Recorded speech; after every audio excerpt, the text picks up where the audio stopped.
Mon idée de départ, c'est d'éclairer la vie de Léon Blum sous un angle original, du moins assez inédit, à savoir Léon Blum et ses trois femmes, puisque c'est vrai que le leader de la gauche a épousé successivement trois femmes. Et après avoir découvert une correspondance inédite concernant la période de l'occupation où Léon Blum est soutenu par Jeanne, dite Jeannot, j'avais eu envie de pousser ma curiosité jusqu'à m'interroger sur qui est cette fameuse Thérèse, avec qui il a entretenu une liaison de près de 20 ans avant de l'épouser. Cette Thérèse Pereira est une jeune femme qui m'a d'emblée séduite parce qu'elle est moderne, d'avant-garde, émancipée. Et d'une certaine manière, c'est un reflet de ce que Léon Blum fera des femmes. À savoir que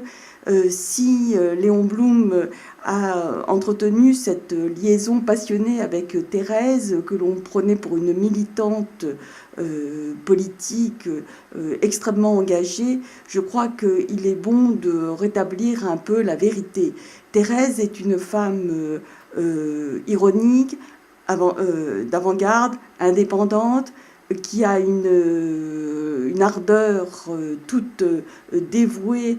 à l'homme qu'elle aime. Elle est inscrite certes à la section du 16e arrondissement de la SFIO. Pour autant, ce n'est pas une militante féministe qui court les manifestations ou publie des articles, mais c'est une femme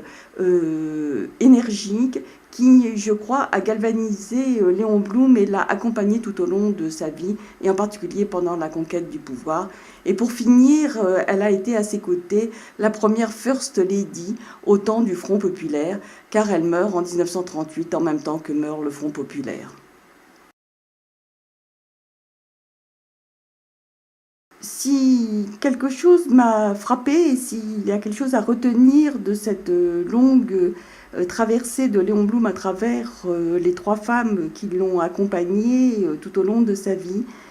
et s'il y a vraiment quelque chose à retenir, à mon sens, de Léon Blum sous cet angle-là, c'est que cet homme qui a été à la fois un leader, mais aussi un intellectuel, un artiste sensible à